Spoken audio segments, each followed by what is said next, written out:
On est aussi très heureux que notre ministre des Solidarités et de la Santé, Olivier Véran, nous fasse l'honneur d'ouvrir ce Conseil du numérique en santé. Monsieur le ministre, merci de tout cœur d'être avec nous. Je vous invite à ouvrir ce Conseil du numérique en santé. Merci beaucoup. Mesdames, Messieurs, chers tous, je suis très heureux d'ouvrir ce 3e Conseil du numérique en santé. Et après les semaines très difficiles que nous avons vécues, il a été beaucoup question du monde d'après. Je ne pouvais pas ne pas être des vôtres parce que ce monde d'après, vous le prépariez déjà un peu dans le monde d'avant. Si le numérique en santé est un écosystème très dense, très riche, dans la diversité de ses acteurs, vous ne m'en voudrez pas d'adresser un salut tout particulier et très chaleureux à Dominique Pont et à Laura Letourneau, dont vous connaissez l'énergie et l'ambition pour tout un secteur. De tout cœur, merci à vous deux. Le numérique en santé vous doit beaucoup et chacun ici connaît votre détermination. Nous partions de loin, mais force est de constater que la e-santé a fait des pas de géant ces dernières années. La France a su réunir ses forces vives, construire une gouvernance lisible et cohérente, et structurer ce qui est désormais une filière riche de promesses pour la santé des Français. Comme professionnel de santé, médecin, comme parlementaire hier, comme ministre aujourd'hui, j'ai toujours eu la conviction que le numérique était un levier de transformation sans pareil. Aujourd'hui, le virage numérique n'est plus une construction théorique, il se confronte à la pratique, aux usages, aux organisations, tant au niveau national que sur les territoires. Et si le numérique n'est plus une construction théorique, c'est parce qu'il a su, c'est parce que vous avez su vous mobiliser, vous organiser et vous fixer un cap. Je pense bien évidemment à la feuille de route « Accélérer le virage numérique en santé », qui est un peu notre boussole, et vous pourrez compter sur moi pour redoubler d'efforts et d'ambition à vos côtés. Le numérique en santé, je l'ai dit, je le répète, j'y crois, je dirais même, je parle ici devant les acteurs du numérique, que je suis un peu à fond. Comme vous, je sais que le développement du numérique trouve ses conditions de possible dans une seule chose, rare et précieuse, la confiance. Nous devons être à l'écoute des inquiétudes de chacun et y apporter des réponses et des garanties pour créer les conditions de cette confiance. Les récents débats sur une application destinée à faciliter le contact tracing nous ont rappelé le caractère éminemment sensible de certains sujets. J'étais hier à l'Assemblée nationale pour défendre la sortie de l'état d'urgence sanitaire et l'article 2 du projet de loi prévoyait de maintenir sous forme pseudonymisée les données de contact tracing et de SIDEP pendant quelques mois, histoire qu'on ne perde pas tout de suite toutes les données exploitables en termes d'épidémiologie, à la demande des chercheurs, à la demande des médecins, pseudonymisées, non identifiantes. Il a fallu batailler. Je vous invite à regarder les débats, si vous en avez l'occasion, en replay, pour comprendre l'ampleur de la tâche, pour créer les conditions de la confiance. 7 groupes sur 10 au Parlement ont voté contre.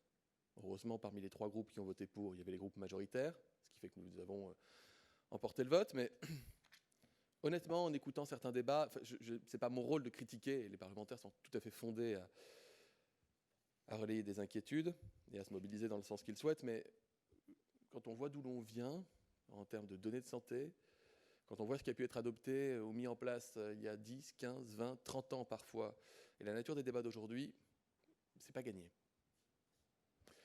De la confiance donc, parce que sans la confiance, les plus beaux projets achoppent et les transformations espérées laissent place au statu quo et à l'inertie. Je crois que pour créer ces conditions de cette confiance, il faut aller expliquer. Il faut prendre votre bâton de pèlerin, il faut expliquer à la représentation nationale, il faut expliquer aux gens qui ont peur aujourd'hui, quelles qu'en soient les raisons, pourquoi le numérique en santé ne doit pas nous faire peur, mais pourquoi le retard du numérique devrait nous effrayer.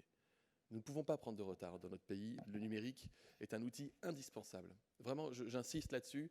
Il faut aller expliquer, raconter ce que c'est, le faire vivre et créer les conditions de la confiance. Cette confiance des Français ne peut se gagner qu'au prix d'une seule exigence, celle de l'éthique et de la sécurité. Il ne peut y avoir de transformation numérique sans inscription dans un cadre éthique et humaniste, et évidemment sans cybersécurité. Ces enjeux sont cruciaux, ils concernent à la fois la protection de notre vie privée, celle des activités économiques de notre pays, de ses infrastructures critiques ou encore de sa souveraineté. C'est aussi de cette confiance que se renforcera l'usage des outils existants ou en construction pour les patients, car au bout du bout, c'est bien pour les patients citoyens que l'e-santé doit se développer à grands pas. Je dis ça face à Gérard Raymond, qui, avec France Asso Santé, sait très bien l'implication du numérique pour s'occuper, prendre en charge et prendre soin des personnes qui ont besoin qu'on prenne soin d'elles. J'en viens maintenant à nos perspectives de cette matinée. Je commencerai par un tour d'horizon des groupes qui se sont constitués et qui nous permettent d'avancer sur bien des sujets. Je pense notamment à l'éthique du numérique, la formation en e-santé, la fracture numérique, le développement économique d'une filière e-santé en France, autant de leviers de transformation qui mobilisent l'écosystème de la e-santé sous la houlette du Conseil numérique en santé, qui est en quelque sorte votre Parlement à tous. Des leviers de transformation, il y en a également beaucoup dans l'exercice inédit, historique du Ségur de la santé. Parce que nous allons investir. Nous allons investir pour mieux reconnaître les soignants dans ce qu'ils font et dans ce qu'ils sont, mais nous allons aussi investir pour réarmer notre système de santé, placer le soin au cœur des organisations. Et le numérique est évidemment un vecteur très puissant de la transformation du système de santé. Nous investirons donc pour le numérique, dans la modernisation des hôpitaux, des établissements médico-sociaux, pour les outils numériques dans la qualité de vie au travail des soignants, également en ville, ça va de soi, ou encore pour des outils numériques interopérables dans l'organisation territoriale des soins. Le mot interopérable, je l'ai appris au Parlement, j'en ai compris les enjeux, j'ai vu parfois les factures de l'installation de certains dispositifs dans des établissements. J'ai appris à manipuler les briques interopérables de logiciels, de systèmes d'information, la complexité, le temps, les délais, qui parfois nuisent à l'investissement et au développement des entreprises. Nous soutiendrons donc le tissu industriel de la e-santé en France pour constituer une filière performante afin que notre pays se dote d'outils performants et souverains. Notre système de santé est prêt, et si l'on ne devait trouver qu'une vertu à cette satanée épidémie, ça me fait d'ailleurs bizarre de parler d'ici devant des gens, puisque semaine après semaine, c'est d'ici que se tenaient les conférences de presse. C'était des moments compliqués. Je préfère vous avoir aujourd'hui en face de moi, même en visio. C'est bien d'avoir révélé la pertinence de certaines pratiques qui promettaient hier de simplifier notre système de santé. En matière de simplification, nous avons fait un bond inimaginable il y a encore quelques semaines avec les outils numériques. Je pense en particulier à la télémédecine. Je l'ai déjà dit, mais on était plafonné à quelques dizaines de milliers d'actes par an. Nous avons dépassé le million d'actes par semaine. Et encore maintenant, alors que l'épidémie est sous voie d'être contrôlée, je fais très attention aux mots que j'utilise parce que ce n'est pas terminé, on est encore au-dessus de 600 000 actes de télémédecine par semaine. Et hier, j'ai eu le bonheur immense de présenter en Conseil des ministres au Président de la République une ordonnance qui prolonge jusqu'au 31 décembre 2020 la prise en charge à 100% par l'assurance maladie des actes de télémédecine. Cette prolongation pour nous donner du temps pour réfléchir à l'avenir de la télémédecine, de la téléconsultation, de la téléexpertise dans notre pays. Vous savez qu'aujourd'hui, j'ai autorisé, pendant la période Covid, des consultations téléphoniques, de la téléconsultation de rééducation par kiné, de la téléconsultation infirmière, des choses qui auraient été des mots terribles si j'avais dû les proposer en dehors d'un contexte de grande urgence sanitaire et qui sont passées crème et qui ont été extrêmement utiles. Donc il faut se donner du temps, c'est aussi un des objectifs du Ségur, raison pour laquelle j'ai considéré que remettre aujourd'hui des barrières, parce que lorsque vous commencez à introduire la notion de financement par des complémentaires, qu'il faut commencer à aller chercher les modalités de financement, ça peut être une barrière, ça peut être un frein pour les médecins et pour les usagers. J'ai considéré qu'il fallait nous donner du temps, et les actes de télémédecine resteront donc pris en charge à 100% par l'assurance maladie, au moins jusqu'au 31 décembre de l'année 2020. C'est la preuve, si besoin était, que des outils efficaces sont à notre disposition et que dès lors que les circonstances l'exigent, les réticences sont surmontées. Les outils numériques mis à disposition des professionnels pendant cette pandémie ont été parmi les premiers gestes barrières pour faire face au virus et garantir une prise en charge des patients. Les usages de ces derniers ont montré l'utilité de la e-santé dans la pratique des professionnels de santé. Le mouvement doit encore s'accélérer, notamment par le partage sécurisé des données de santé au bénéfice tant des professionnels que des patients. Tout au long de la crise, l'écosystème de la e-santé, vous l'avez dit, cher Dominique Pont, a fait preuve d'un dynamisme exceptionnel. Je salue les hôpitaux, je salue les médecins, je salue les soignants, les éditeurs, les start-up, qui ont innové, inventé, imaginé, dans des délais extrêmement rapides, des dispositifs qui ont permis à nos organisations de tenir. Je salue aussi le travail acharné des agents publics, des fonctionnaires de ce ministère, dans les ARS, à l'assurance maladie, qui ont mené avec succès de nombreux projets Mission Impossible dans des temps records. Ils vous seront présentés dans un instant. Juste, je sors de mon texte un instant.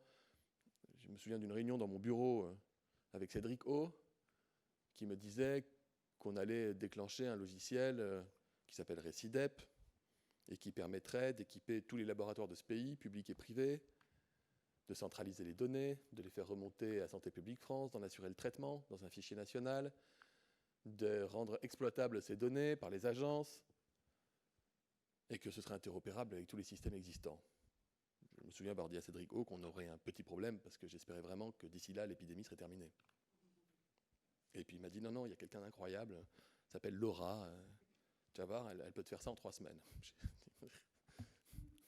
3 semaines. J'ai pas cru du tout, mais j'ai dit ok, on y va. Et j'ai eu tort, et CIDEP fonctionne. Et CIDEP est devenu aujourd'hui notre principal outil de pilotage de l'évolution de l'épidémie, puisque depuis hier, nous sommes passés en calcul du risque effectif de transmission du virus via les données CIDEP, qui sont des données plus précoces, plus sensibles que les données dont nous disposions avant avec le système qui porte un nom magnifique de Au secours, qui est le nombre d'admissions aux urgences des hôpitaux.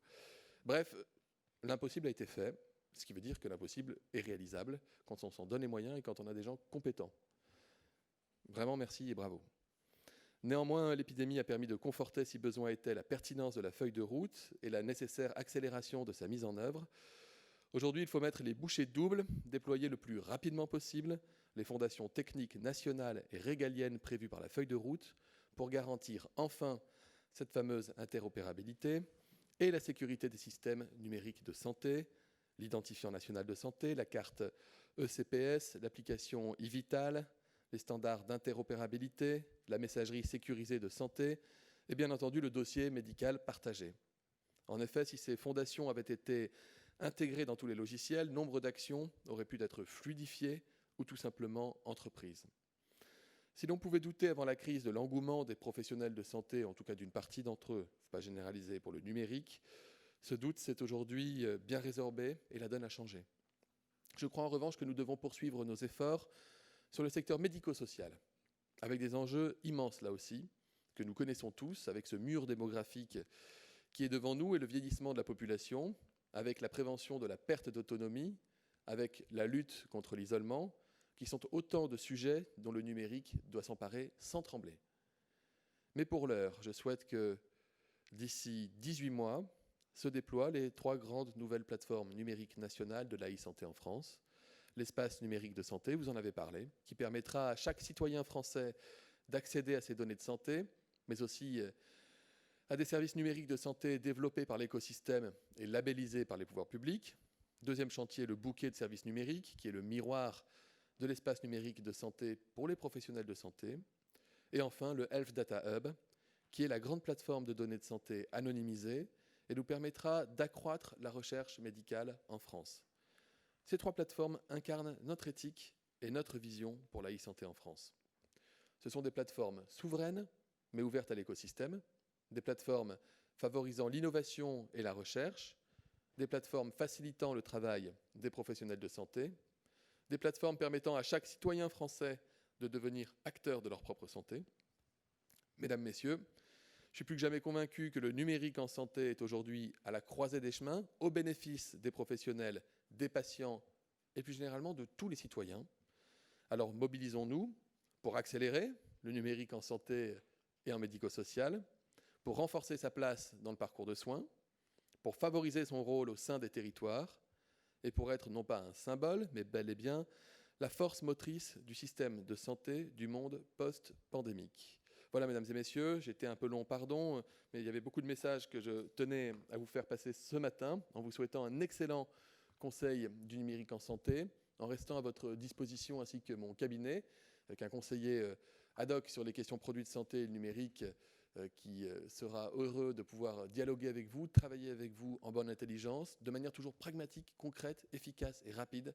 C'est vraiment la marque de fabrique que je souhaite impulser à ce ministère pour les semaines, les mois qui me seront donnés d'y résider. Je vous remercie, très bonne journée.